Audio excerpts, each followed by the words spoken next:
5e tradition.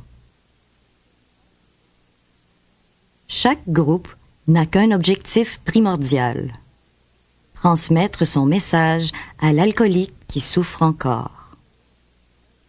Cordonnier, mêle-toi de ce que tu sais faire.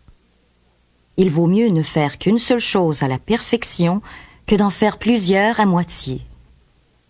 L'unité de notre association gravite autour de ce principe qui est le thème central de cette tradition. La vie même de l'association en dépend. On pourrait comparer les alcooliques anonymes à un groupe de médecins en voie de découvrir un remède pour le cancer et dont la vie des victimes de cette maladie dépendrait de leur travail d'équipe. Sans doute, chaque médecin de ce groupe pourrait avoir sa propre spécialité. Chacun souhaiterait peut-être à l'occasion se consacrer à sa propre discipline plutôt que d'être limité au travail d'équipe.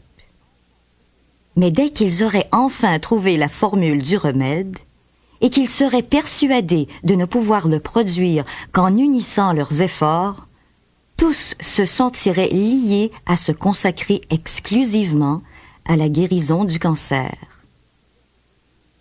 Pour une découverte aussi miraculeuse, tout médecin accepterait de sacrifier ses autres ambitions à n'importe quel prix. Les membres des alcooliques anonymes sont liés par une obligation commune tout aussi pressante, maintenant qu'ils ont fait la preuve qu'ils pouvaient mieux que quiconque secourir les autres buveurs. Tout membre des AA a cette unique capacité de s'identifier au nouveau et de lui offrir le moyen de se rétablir. Et cette capacité n'a absolument rien à voir avec l'instruction, l'éloquence ou tout autre talent personnel. La seule chose qui compte, c'est qu'il est un alcoolique en possession d'un moyen de retrouver la sobriété. Leur souffrance et leur rétablissement constituent un héritage que les alcooliques peuvent facilement se transmettre l'un à l'autre. C'est le don que Dieu nous a fait, et la transmission de ce don à nos semblables est le seul objectif qui anime aujourd'hui les AA dans tout l'univers. Il y a une autre raison à cet objectif unique. Le grand paradoxe qu'on trouve chez les AA réside dans cette certitude que nous avons de pouvoir difficilement conserver le don précieux de notre sobriété si nous ne le donnons pas à d'autres. Si, à cause de l'égoïsme de ses membres, une équipe de médecins manquait à sa mission de développer une formule dont elle a le secret pour guérir le cancer, chacun d'eux pourrait en éprouver de grands remords. Cet échec, toutefois, ne menacerait pas la survie de chaque médecin. Pour nous, par contre, il persiste un grave danger pour notre santé mentale et pour notre vie même, si nous négligeons ceux qui souffrent encore. Vu cette pression qu'exerce l'instinct de conservation, l'appel du devoir et l'amour, il n'est pas étonnant que notre association en ait conclu qu'elle n'avait qu'une seule mission primordiale, celle de transmettre le message des AA à ceux qui ne savent pas qu'on peut s'en sortir. Ce que nous raconte un de nos membres nous éclaire sur la sagesse de cet objectif unique des AA. Un jour, me sentant très agité, je me dis que je devrais faire du travail de 12e étape. Peut-être pourrais-je ainsi mieux me protéger d'une rechute. Mais il me fallait d'abord trouver un alcoolique à secourir. Je saute donc dans le métro en direction de Towns Hospital et j'arrive chez le docteur Silkworth à qui je demande s'il a un candidat. « Rien de très prometteur, » répond le petit médecin. « Il n'y a que ce bonhomme du 3e étage qui pourrait faire l'affaire. Mais c'est un Irlandais très buté. Je n'ai jamais vu un homme aussi entêté.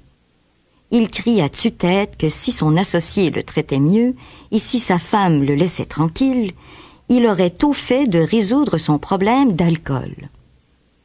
Il a fait une grave crise de délirium tremens. Il est très confus et il se méfie de tout le monde. Pas très prometteur, n'est-ce pas? Mais travailler avec lui peut apporter quelque chose, alors vas-y. Je me trouvais bientôt auprès d'un homme à la stature imposante. Ses yeux, juste 2 minuscules fentes dans son visage rouge et boursouflé, me fixaient avec une animosité évidente. Le médecin avait raison. Il avait vraiment mauvaise mine. Je lui racontai quand même mon histoire. Je lui expliquai tout ce qu'il y a de merveilleux dans notre association et toute la compréhension qui existait entre nous. J'ai beaucoup insisté sur le combat perdu d'avance de l'alcoolique. J'ai insisté aussi sur le fait que bien peu d'alcooliques ont pu se rétablir par leurs propres ressources, alors que dans nos groupes, nous réussissions à faire ensemble ce qui nous était impossible individuellement. Il m'interrompit, ridiculisa mes propos et m'assura qu'il pouvait régler tout seul le cas de sa femme, celui de son associé et son problème d'alcool. Sur un ton sarcastique, il s'enquit. « Votre affaire, c'est combien? » J'étais fière de pouvoir lui répondre « Rien du tout. »« Et toi, qu'est-ce que ça te rapporte? » Évidemment, je lui répondis « Ma sobriété et une vie de grand bonheur. » Toujours sceptique, il me demanda « Tu veux réellement me dire que tu es ici uniquement pour nous aider, toi et moi? » Précisément, lui dis-je. Il n'y a pas d'autre raison, et il n'y a pas d'attrape. Puis, avec beaucoup d'hésitation, je me risquai à lui parler de l'aspect spirituel de notre méthode. Oh, la douche froide que me servit mon alcoolique. Je n'avais pas sitôt articulé le mot spirituel qu'il avait bondi. Ah, c'est ça, je comprends maintenant. Tu fais de l'apostolat pour quelque satanée secte religieuse.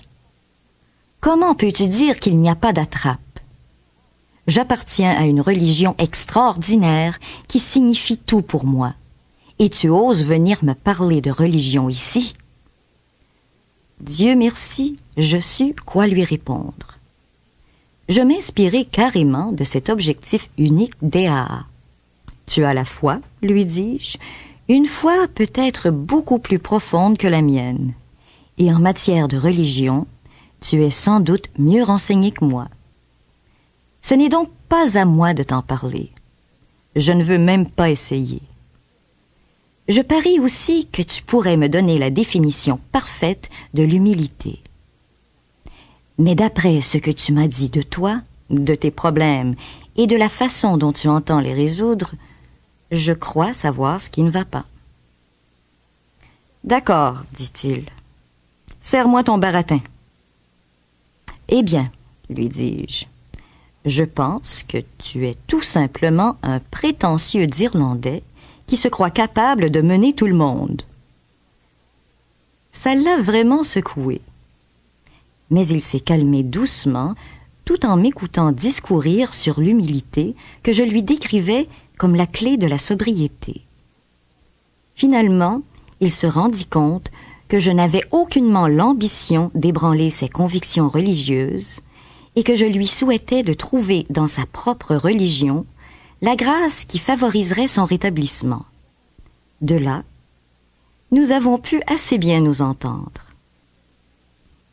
Alors, conclut notre vieux membre, supposons que je sois allé parler à cet homme au nom d'une quelconque religion, ou encore que, dans mon intervention, j'eus à lui dire que les AA avaient beaucoup besoin d'argent et que le mouvement dirigeait des œuvres d'éducation, de santé et de réhabilitation. Supposons que j'ai offert mes services pour rétablir l'ordre dans son foyer et ses affaires. Sur quoi aurions-nous débouché? Sur rien, évidemment. Plusieurs années plus tard, ce candidat irlandais malcommode se plaisait à répéter Mon parrain ne m'a fait qu'une seule proposition, la sobriété. À l'époque, je n'aurais pas pu en accepter d'autres.